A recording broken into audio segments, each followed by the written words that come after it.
for District 10, the U.S. Congressional District 10, to join us so that they could make their platforms and their anticipated policies, if they are elected to office, known to our readers and to the general public.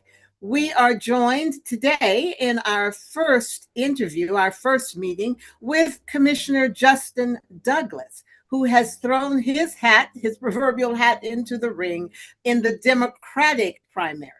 In that primary, he is vying for the seat with Janelle Stelzen, who will be joining us tomorrow. But for today, we're focused on Commissioner Justin Douglas and what his platform is for District 10. We have with us our editorial board that will be prepared to ask questions. We also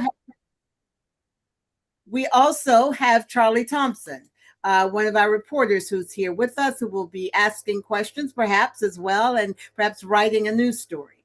But for this, I would like to just welcome everyone, and then we'll get right into it. We're going to ask Commissioner Douglas. I've already prepared him so that he knows that the first question is really for him to tell us about his platform. But I'm going to throw a little kink into this because instead of going right into your platform, tell us about you.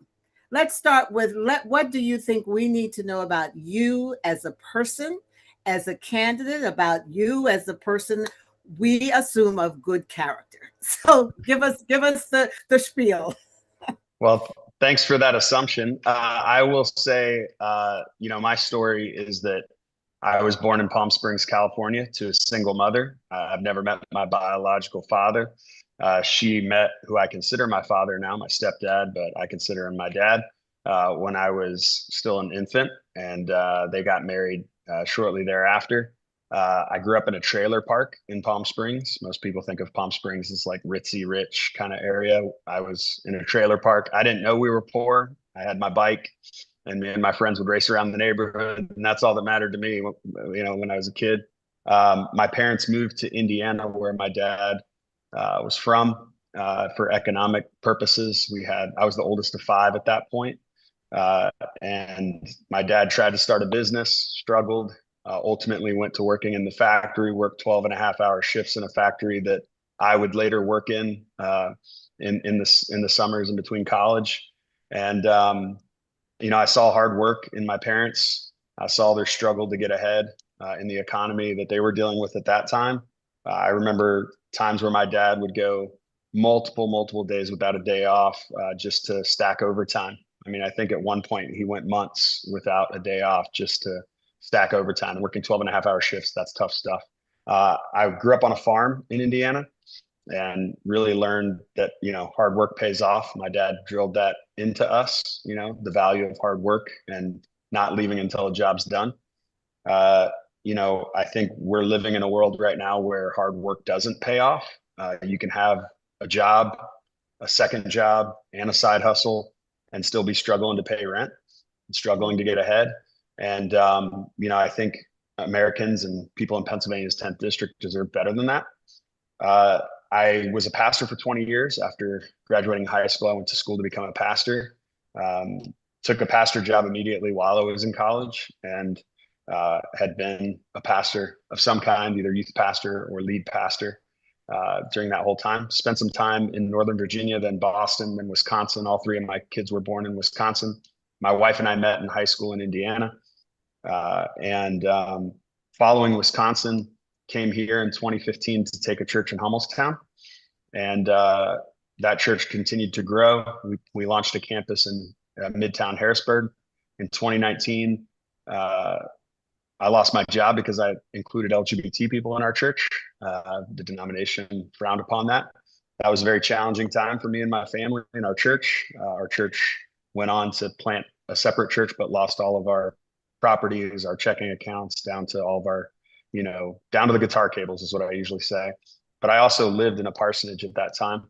And so I had to move pretty quickly, and it was very abrupt, and went from working, a pretty decent job to having to plant a church on very little funds. And I coached CrossFit and did fitness training and drove Uber just to pay the bills. So I was working 3 jobs, and I was also going into debt just to buy groceries. So I know that struggle. I felt that struggle right here in Pennsylvania's 10th district in my own life. Um, Part of that is what compelled me to run for commissioner in 2023. The reality of the struggle is primarily around our prison and the reforms that I felt were necessary there. Everything I ran on as a commissioner, I've addressed as a commissioner within my first 2 years. We've addressed a lot of the challenges at Dauphin County Prison. We have a new medical provider now. We abolished $65 million in debt that was from a punitive pay to stay policy that was really not aiding people in the reentry process. I've also fought for ballot access or more mail drop-off boxes for your ballot, and also for ballot curing. I've also raised the minimum wage for Dauphin County employees to $16 an hour. Those are things I'm very, very proud of as a commissioner. Last year, I began to see our Bhutanese Nepali neighbors picked up by ICE and deported very hastily, just incredibly quick. It clearly was not due process in any way. Having talked with those families and shown up for those families time and time again, including taking a trip out to Pike County and sitting with those families as they said goodbye to their loved ones that were prepped for deportation for the very last time. I can remember what the lobby was like, watching family members come out in tears. It became clear that like the fight right now is in Washington with these policies and just the terrible, inhumane conditions that just seem to be what we've all kind of come to accept. When I was approached with the idea of running for Congress, it wasn't my idea. I said, that's not something I'm interested in. But it became clear that there wasn't going to be anyone on the Democratic ticket with a different position on immigration. And the pressure kind of continued to sit in the back of my head, and started an exploratory committee and decided to run. Not just on that issue, but that is certainly a salient issue for me. I think the economy as well. We need bold leaders right now who are going to fight for, not for corporations, but for people, not for billionaires and millionaires, but for the people. And so that has been, we can get into the details, but that's kind of a little bit of my journey and a little bit of what activated me to consider running for this. Well, that's a very moving and poignant overview of how you got here, how you got to this point. Let's delve right into it now. Then, what you're clearly running for an important seat, and as I wrote in the column promoting these discussions, we've got one of the most hotly contested races in the nation. I think everyone's looking to see what's happening here. So what is it that you are proposing to the voters? What is your platform? And how does it perhaps not only differ from your Democratic opponent, but of course you want to keep your eye on Scott Perry as well. So let us know what you're standing for. Well, I'm not looking past May 19th. I'm in a Democratic primary right now, and I respect the person that I'm up against right now enough to say that's who I need to make an argument for at this point, why I'm the better candidate. The time will come for me to make an argument about Perry, and I think Perry is one of the weakest members of Congress, and it's pretty easy to make an argument against Perry. Look, I don't think my Democratic opponent and I could be further on immigration. Last time she ran an ad saying deport all the illegal immigrants, hire more border agents, and close the border.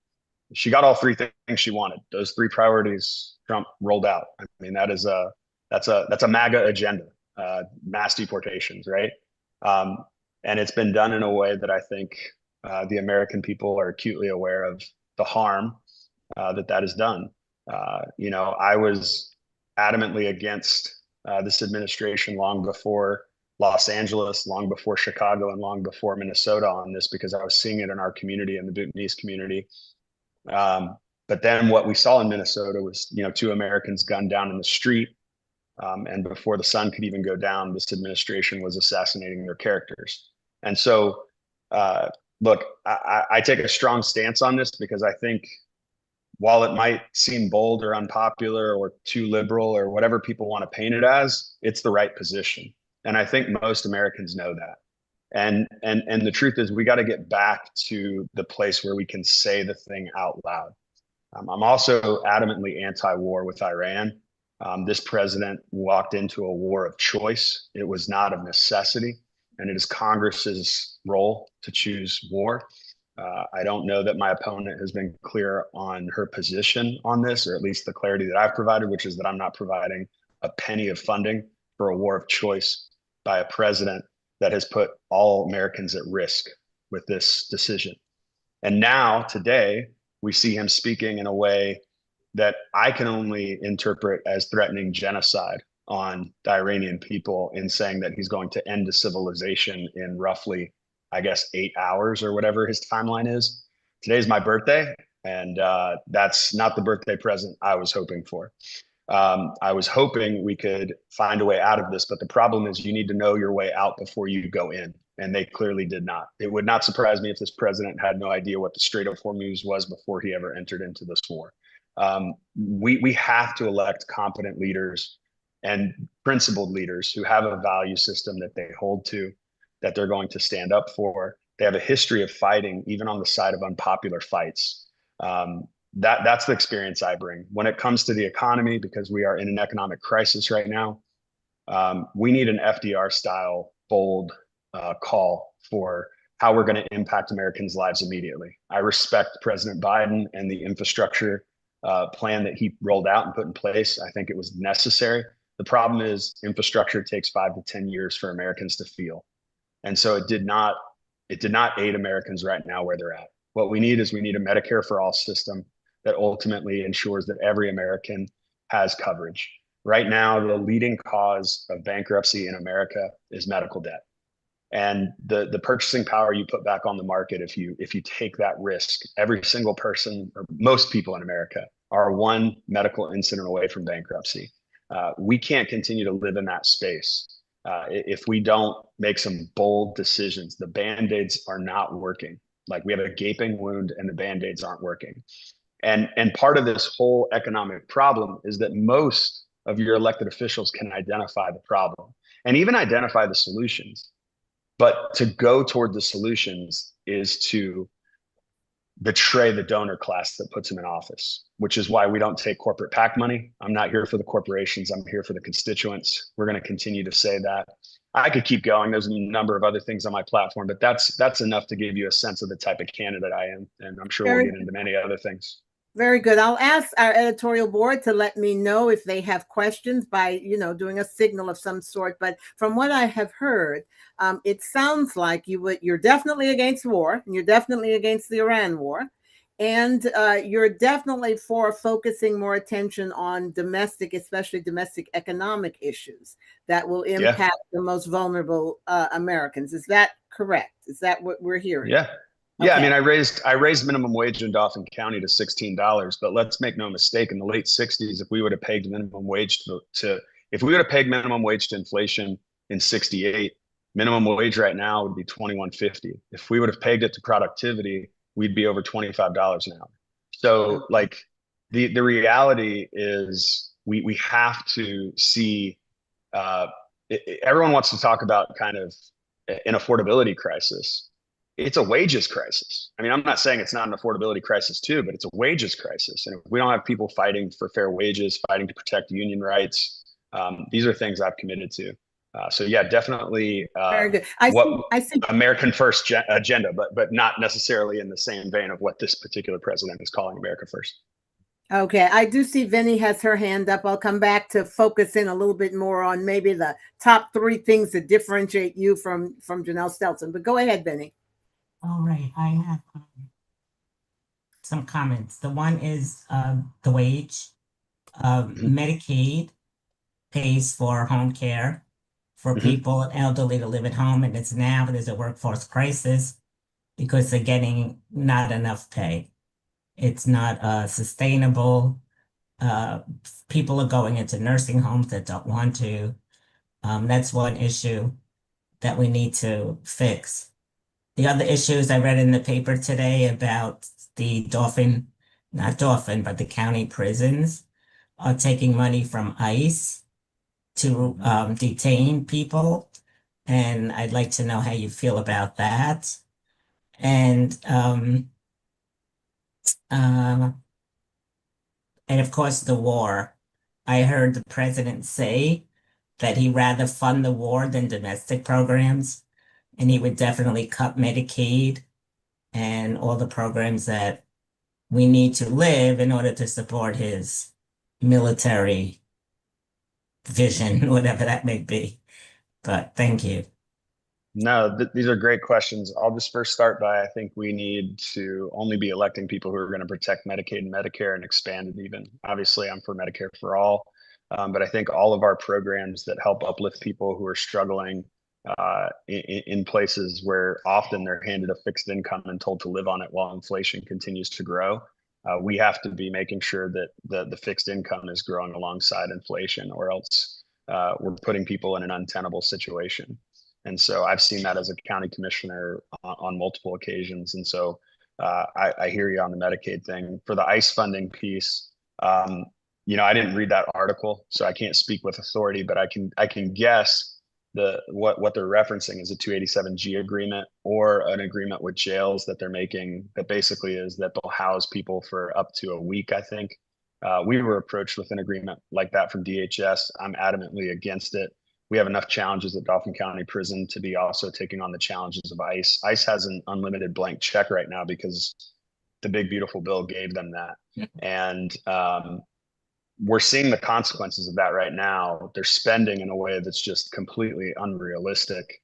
But they're also, they're putting counties in a difficult position because counties who are struggling to find funding because of many of the cuts that are happening, are seeing this as like a cash grab to participate with the federal government. Again, I'm adamantly against it. This month, I'm bringing a resolution before the prison board to end all of our cooperation with ICE, because we do have cooperations with ICE, but we do not have any cooperation to house overnight for ICE. And so we're not making money off that, but there are plenty of people that are profiting off that. And I would also just remind those listening that most of what ICE uses is not county jails. They use like groups like Core Civic and GEO, who are ultimately for-profit prison models that have a whole model off making money off of detaining people. And many of those people were some of the largest contributors to Trump's fund for election. And so it's a perfect example of how many of these corporations fund politicians, and they have expectations on the back that they're going to get that money back and more through the profit that they're going to make. Finally, you talked about war funding. I would not support war funding for this war. I think I stated that even earlier, but just to be clear, I think they're now asking for something like 1.5 trillion in next year's budget for war, I think was what I read. But they're also asking for billions right now to replenish what they've utilized. I think until the war powers come back to Congress to declare, there should be no more funding for this war, period. And I'm actually moving far closer to 25th Amendment space in the sense of impeaching this president over a war of choice that completely sidestepped Congress. That's my position right now. Thank you. I appreciate that. Thank you, Vinny. Well, Reverend Strauss's hand was up, and then I'll go to Jeffrey. Go ahead, Reverend Strauss. Yes, having watched these races like this for many years now, being a political junkie, I've never seen a candidate spell out the positions in the detail that you have. The conventional wisdom, as I think most of us know, is that you don't do that because it's dangerous to let people know exactly where you stand. You're running against a candidate who is not spelling out her positions very well, and also has name recognition. What are the ways that you think that you can overcome some of the advantages she has, as far as name recognition? And do you believe that doing what you're doing right now is one of the ways, or are there other ways that you would look at doing this to really get yourself out there and your positions? You've identified a real problem in politics. I think it's on both sides. Conventional wisdom versus radical transparency. I think people want radical transparency right now more than anything. And I'm going to say this, and I might, get in trouble for this too. I think that's why people are attracted to Trump. I truly think he is the most transparent president we've ever had, because he tells you exactly what he's thinking when you ask him. And I think we need more politicians like that, not with his temperament, not with his values, not with his principles. But I think on the other side, there's no danger in saying who I'm for and who I'm against.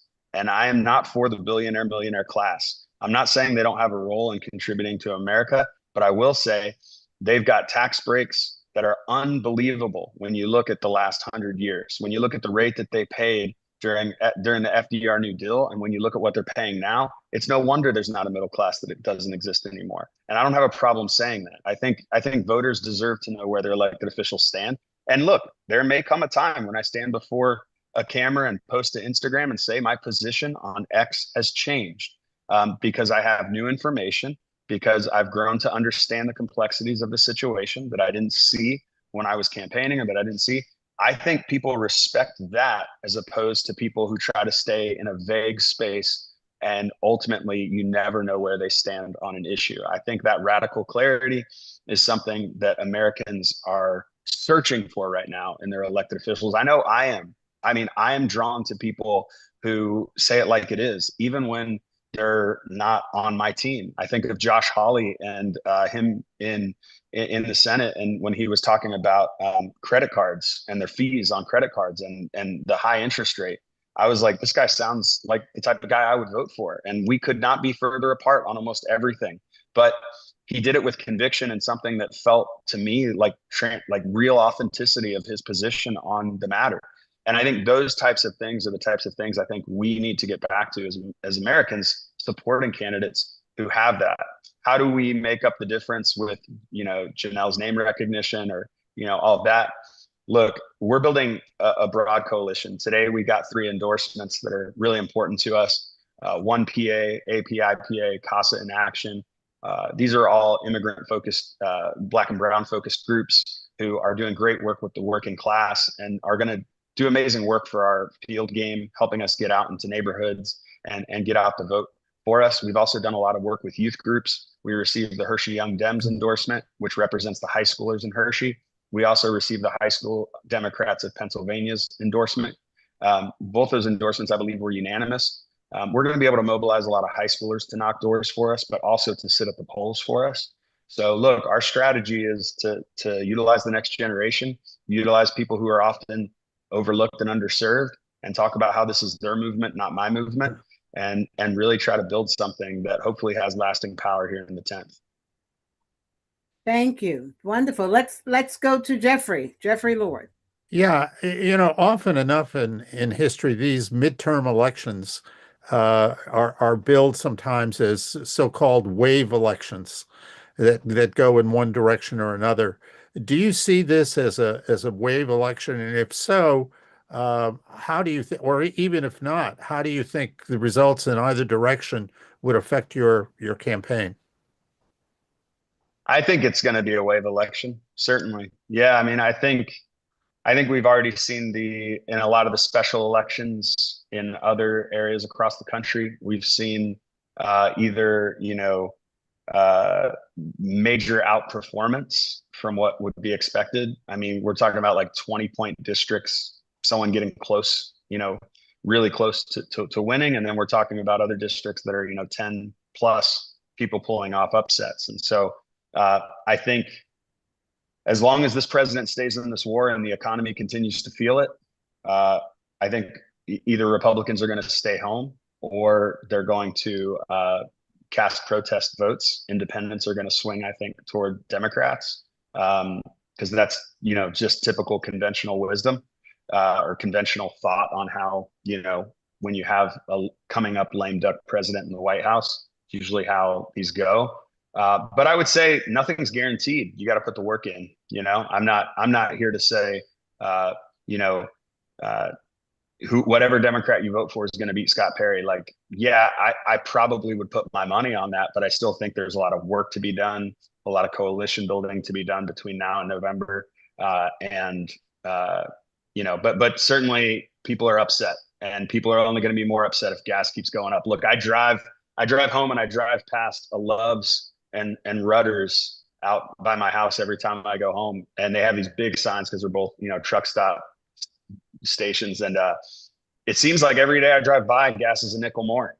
And I'm just like watching it be a nickel more every time I drive by. The American people are only going to sustain that for so long. And the truth is, if he ends this war today, gets completely disengaged, we don't know when the Strait of Hormuz is going to reopen. We don't know how long that's going to affect gas prices, and not just gas prices, but the reality of whatever else could happen following us getting out. And so I think the economy is going to be a massive issue in November, and I think people are going to be voting that way. And he's not on the ballot, and whenever he's not at the top of the ballot, it's a pretty significant issue for Republicans. Very good. Well, Sheila, I think she has her hand up.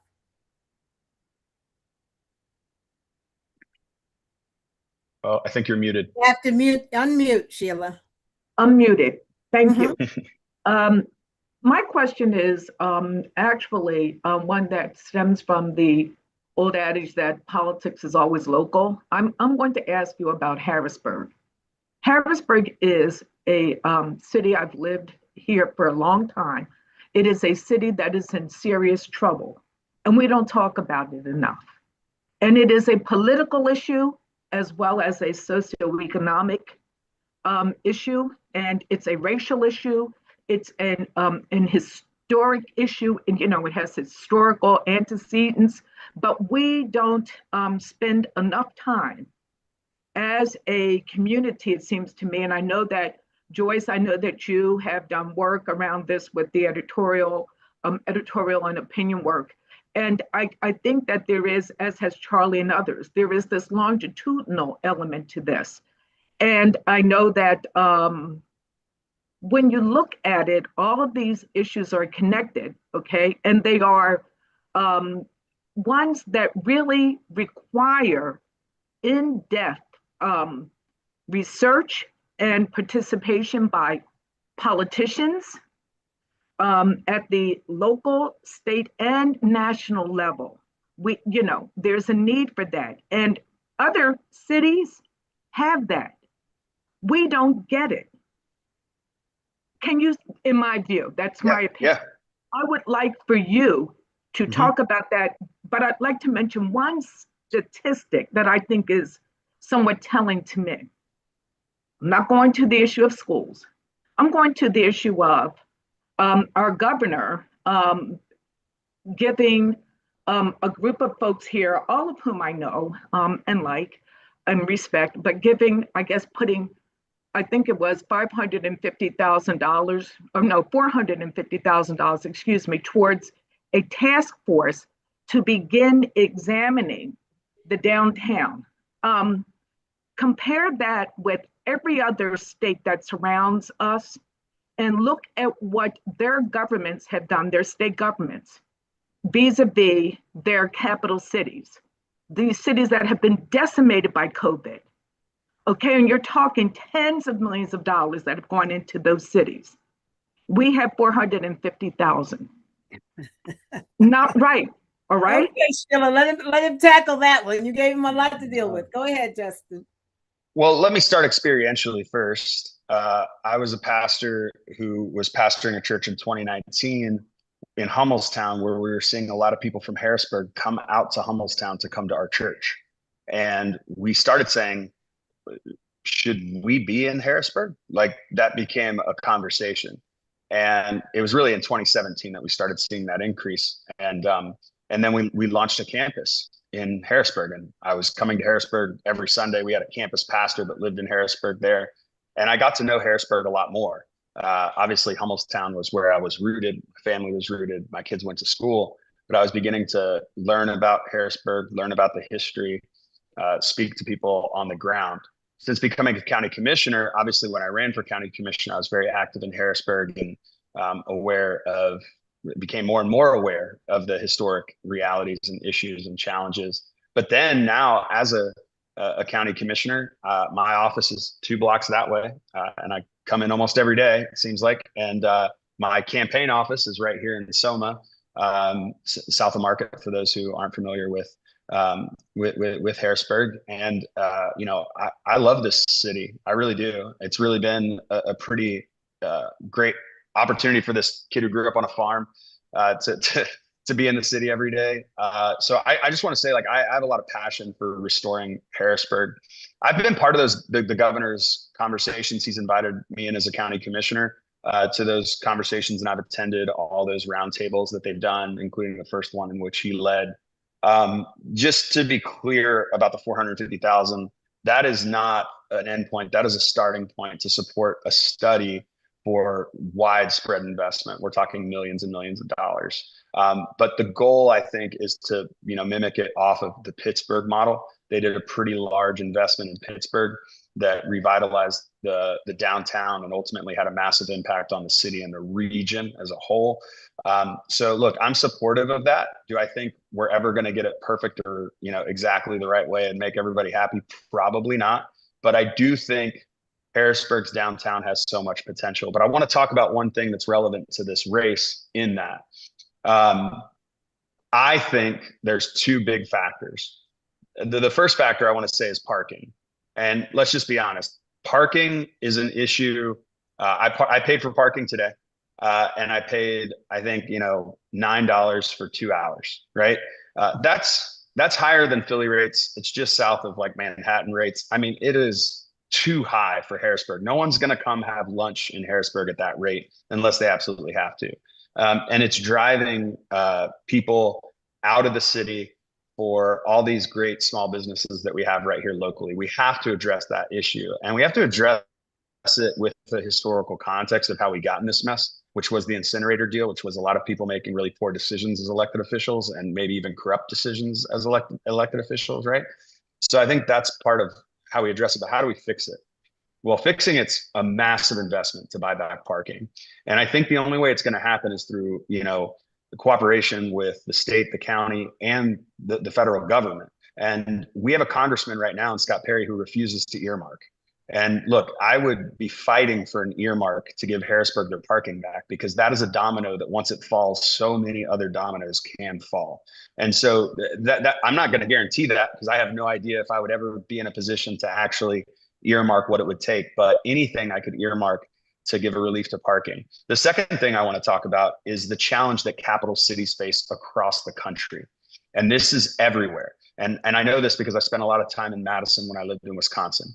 Now, Madison has the unique reality that it has, the large state school right in the capital city. If we had state college here in Harrisburg, it'd be a whole different ballgame, but we don't.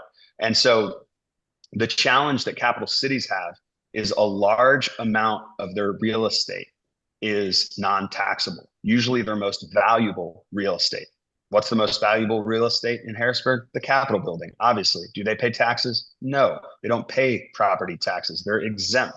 I think something like close to 50% of property in Harrisburg is exempt from paying taxes. Well, the only way to make that work is to get a pilot, which means payment in lieu of taxes. And the state really needs to make the investment of a pilot program into Harrisburg, into the county, and into the schools. But the problem is, the moment you say that, you get very unpopular with state leaders. And so I think it needs to be said. I think it needs to be said that that's the real investment. We don't need any more one-time lump sums of money. We need consistent payment in lieu of taxes money, even if it's not the amount that it would be if the properties were assessed. Something like that money that the school district can count on every year, that the city can count on every year, and that the county can count on every year, can put us in a much better position to address the challenges that we're all facing.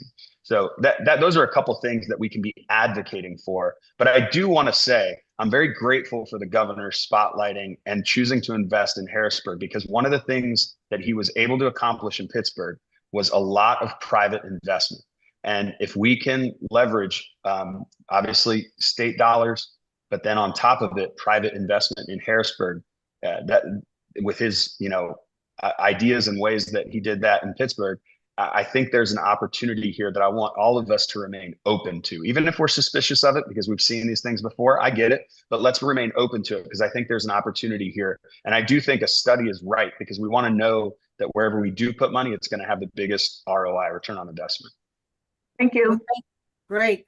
Okay, so I don't see any other hands up, so I'm going to zero in on this. Okay, I'm a voter, and I really am a voter. Okay, So I'm looking at these two fantastic candidates, right? Both respectable people. I need to know, when I look at the national situation, what are those three things that differentiate you from your opponent? And then when I go over here and I look at the international situation, and I know the one thing that keeps coming up into my mind, is the Middle East, right? What's going on? How are you different? If you can give us three distinct ways in both these categories that you might be different from your opponent. Look, I mean, I think we'll start domestically. I guess you said three domestically, three internationally. Yeah. Okay. Well, let's cover one in each box right out the gate. I'm not taking corporate PAC money. I'm also not taking APAC tied money. I'm not tied to APAC. And I think a lot of our elected officials right now have ties. I believe Janelle received the DMFI endorsement, and I think Track APAC has her at over $300,000. So look, we're not going to have those strings tied to us, at least to me, when it comes to how I make foreign policy decisions or how I make domestic policy decisions. What you're seeing right now is a massive investment in corporations like AI, in medical corporations, in campaigns that ultimately want the type of legislation that serves them on the back end. And so these are things that I refuse to take, and I'll refuse to take if I'm successful through this primary to the general, because I think we need politicians who get into office who don't have strings attached to them. So that would be one thing that I do think affects the purity of my ability to stand on principle. I already mentioned this, but I'll mention it again. Immigration policy is completely different here. I'm fully abolish ICE. I believe we need an immigration enforcement agency, but I think ICE has lost all trust of the American people. I don't think it's a radical idea to say the number one tool we give law enforcement is trust, and they violated it repeatedly with no accountability, no oversight, no recourse for constitutional violations. We need to start something completely new that has civilian review boards, that has true transparency and accountability to Congress, and ultimately that the American people can trust is doing the work, the necessary work of immigration enforcement, and doing it in a humane way. I believe we could not be further apart on that issue. Another issue, and I'll just go back to it because I think it's such an important issue, is Medicare for all. Because I think that particular issue of universal health care, it gives families so much economic freedom right out the gate. If we can have a bold strategy like that. I don't have clarity on where Janelle stands on that. When it comes to international, look, I think I'm adamantly against the war. I was against the war while he was forming an armada in the region before it even started. You know what I mean? That was my statement before, and that's my statement still today. I don't think we should be in a war of choice. I don't think Congress had anything to do with it. But I would also say, I'm against the indiscriminate bombing of boats, off of Venezuela, and going in and taking out dictators. And, people want to emphasize, and I actually read a readout from, her press conference yesterday where she kind of emphasized we took out a very evil leader. I have no respect for the leader of Iran that we took out, but I think it's important that we understand the context of taking him out.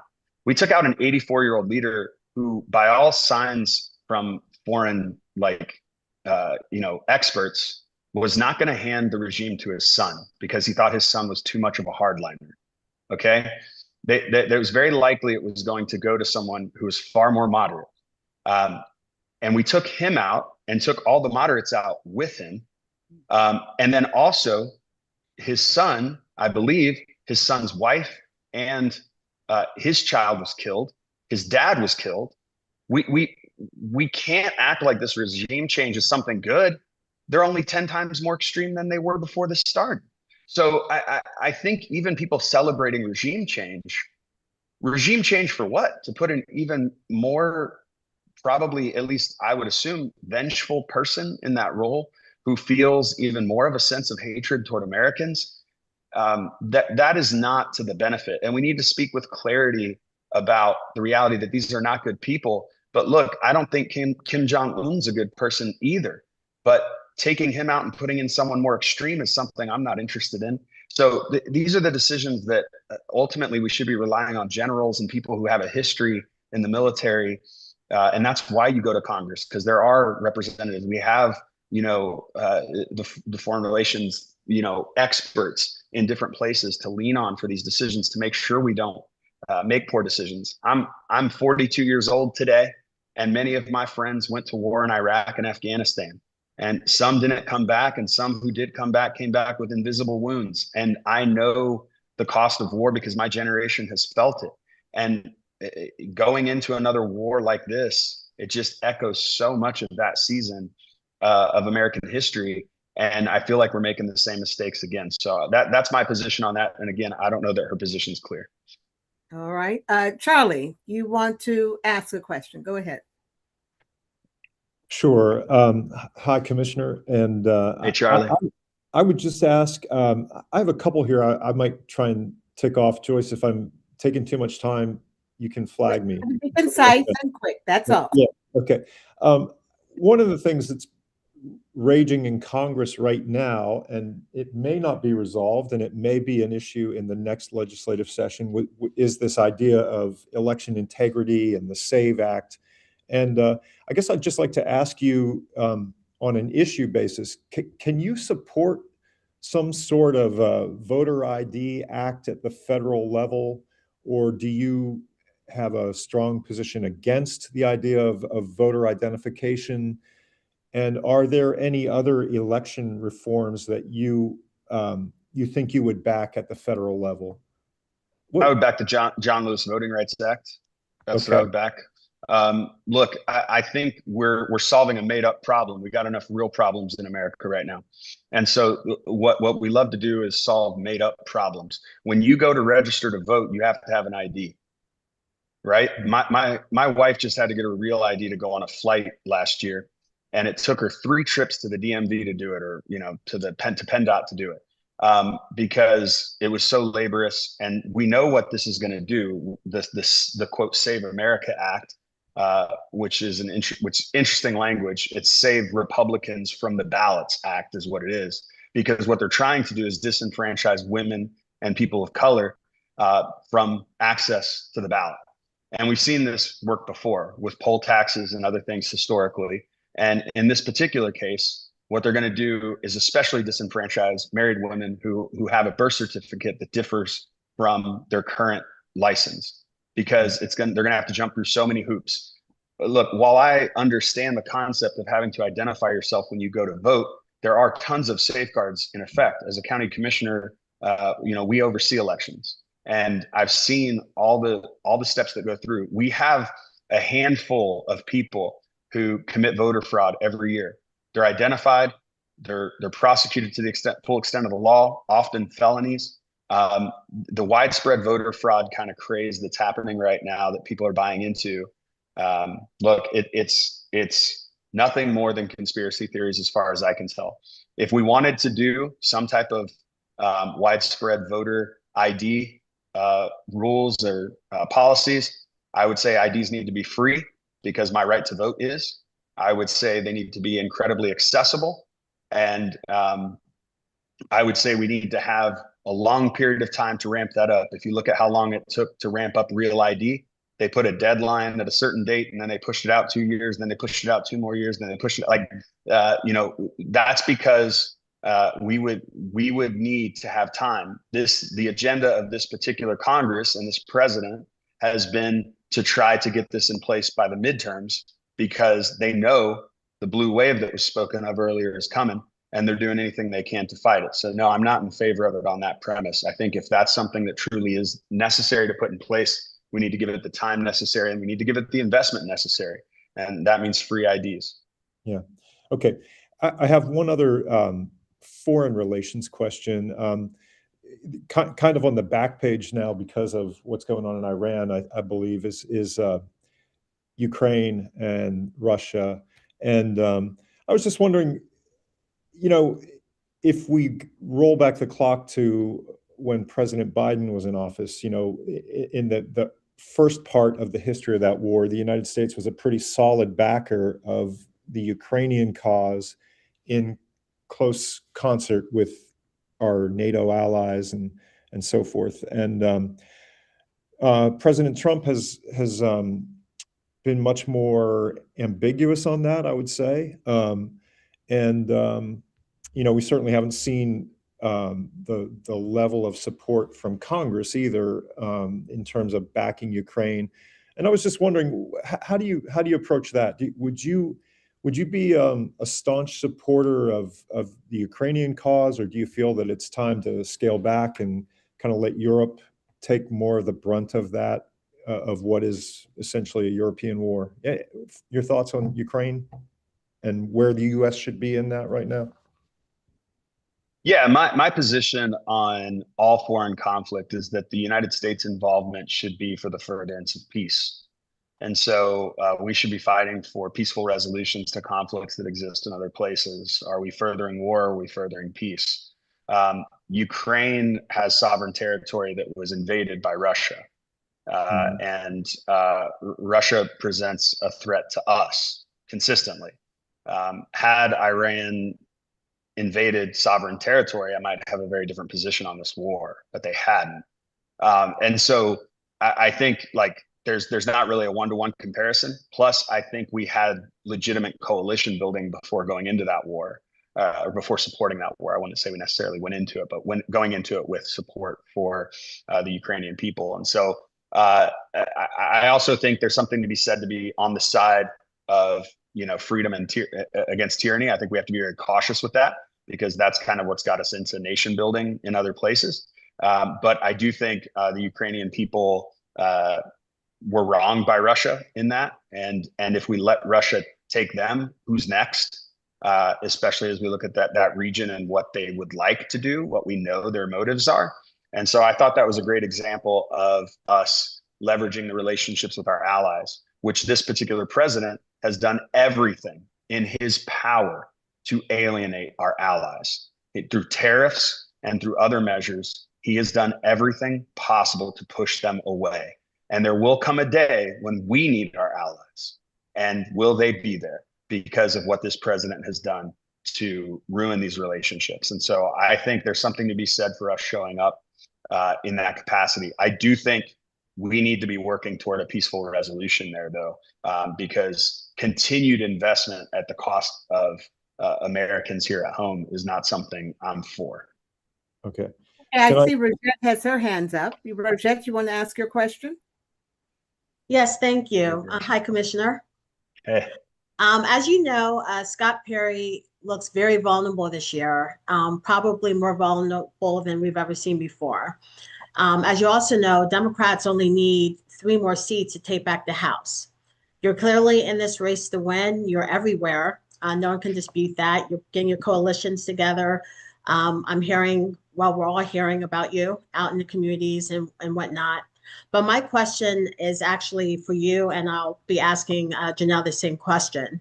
Regardless of the results of the primary, obviously, like I mentioned, you're in it to win. But if it doesn't go your way, will you commit to endorsing the Democratic nominee, in this case, Janelle, and actively working to unify your base with the Democrat Party so that we can finally defeat Scott Perry in November? Yeah, I'm not thinking past May 19th. I'm here right now to May 19th. That's my sole focus. I'm not thinking past May 19th right now. Okay, thank you. Yep. Thank you for the question. You have a question?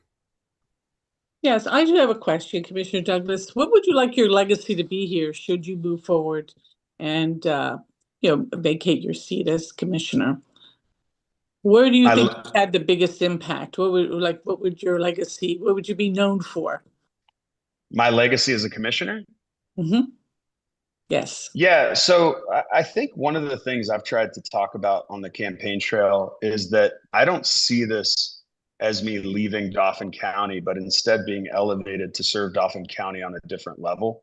So I think a lot of the work that I've been doing will continue in Congress, because I'm acutely aware of the funding challenges that Dauphin County faces. And I can do what I can to, try to drive funding into those spaces. Look, we have a mental health drop-in here in Dauphin County. It's a collective between Dauphin, Cumberland, and Perry County, that we struggle to fund. but it's a 72-hour drop-in for someone dealing with a mental health, issues, to be able to not go into incarceration. Because right now our prisons, over 60% of our prison, Dauphin County, over 60% of the people there are dealing with a mental health issue of some kind. So really our prisons have become our mental hospitals, which is, it's gross, it's terrible. And we have to find better solutions. And I see the funding challenges that exist in some of these, I think, cutting edge solutions that can have such a massive community impact. And so while I would say my legacy here would probably be the fights that I've had for prison reform, and a new medical provider in our prison. We went 30 years without ever even RFPing our medical provider, which just means we never even got quotes from anybody else or never looked elsewhere, even as we were dealing with, double the national average of deaths per inmate. We never thought, hey, let's test the market for maybe a better provider. To find out that one of our commissioners was on the payroll of that company and had taken $300,000 for a down payment on their house from that company. Yeah, I'm pretty happy I exposed that. And I'm pretty happy that that led us in a different direction with someone who doesn't have those conflicts. If that's my legacy, I can go back to being a pastor and never be in politics again, because I feel like that has made some meaningful change. But my hope is that in Congress, I will continue to elevate issues that I've elevated as a Dauphin County commissioner, and also continue to work with the commissioners in York County and Cumberland County who I've built relationships with, to see ways that I can support them through the federal budget and through earmarks that ultimately can bring money back to this region and continue to make it easier for constituents. To zero in on, follow up on Gloria's question just for a moment, from what I'm hearing, at least when I get my op-eds and letters and all of that, is that one of the biggest concerns perhaps about your candidacy is actually speaking to your success as a commissioner. People see you as being a successful commissioner. So why would you leave Dauphin County is the question. Why wouldn't you finish the job, right? So, I mean, I think you have to address that. People do applaud you for being that fresh breath of air that has caused so much change, but the work is not yet done. I agree. I actually, I'll be very transparent and vulnerable. Look, during the 2 months that I took to really reach out to a lot of people I trust and sit down and have conversations exploring whether or not I was going to run for this seat, that was the thing I kept coming back to myself. So if someone has that concern, it's valid. It's a concern I have too. But what I would say is, I think the work I've done here will continue in this role. And then I would also say the work I've done here may be elevated. If you believe in the type of leader I've been here at the county level, I think you might also believe we need those kind of leaders in Congress, and not enough of them exist there. And so that's for a voter to decide, though. And I understand if they decide that their support of me is by not casting a vote for me in this because they want to keep me in the county. I get that. But hopefully they can see that the fight right now is in Washington, and that we're dealing with a leader that, by all accounts, I believe is an authoritarian leader, and we need to send people there who can fight that corruption that's in the White House right now. Well, good. You addressed that issue head on. How about any last minute questions from any of our board or from our intrepid reporter, Charlie? Yes. I'll bite.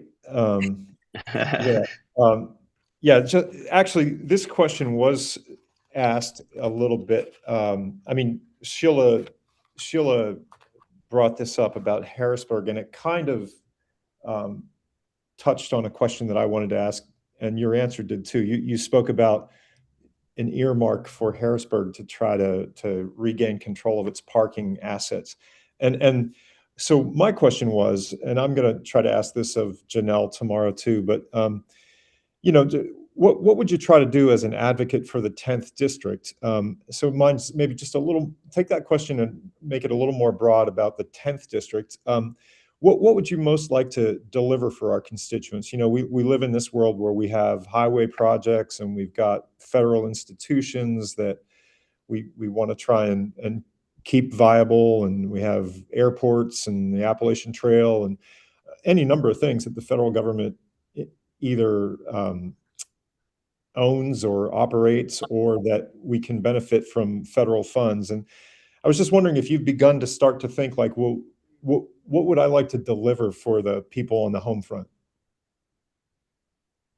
Yeah, I mean, I think a lot of that is in some of the legislation I've talked about.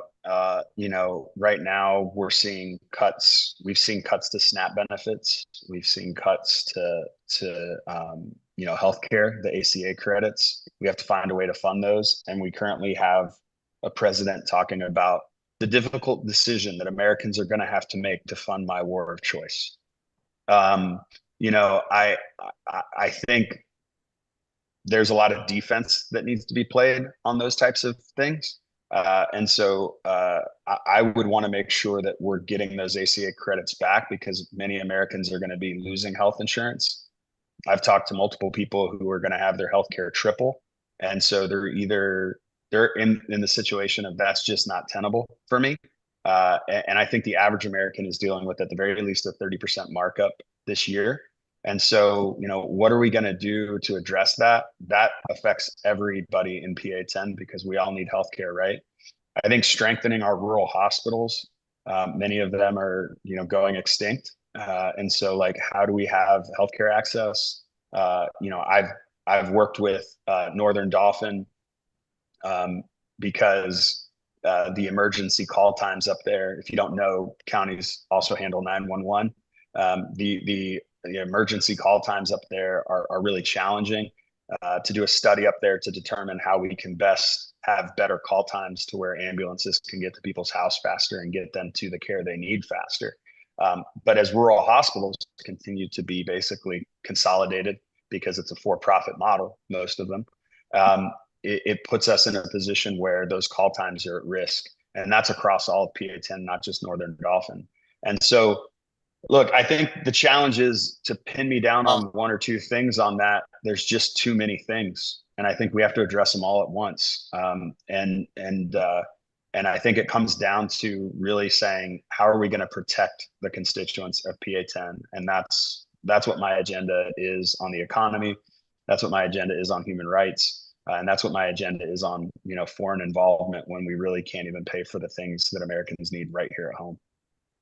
Well, with that, I'm afraid we're going to have to cut it off. We've certainly covered a lot of territory, including the globe. So I want to thank Commissioner Justin Douglas for taking time to be here with us to answer our questions. And of course, thank our editorial board and our intrepid reporters for being here as well.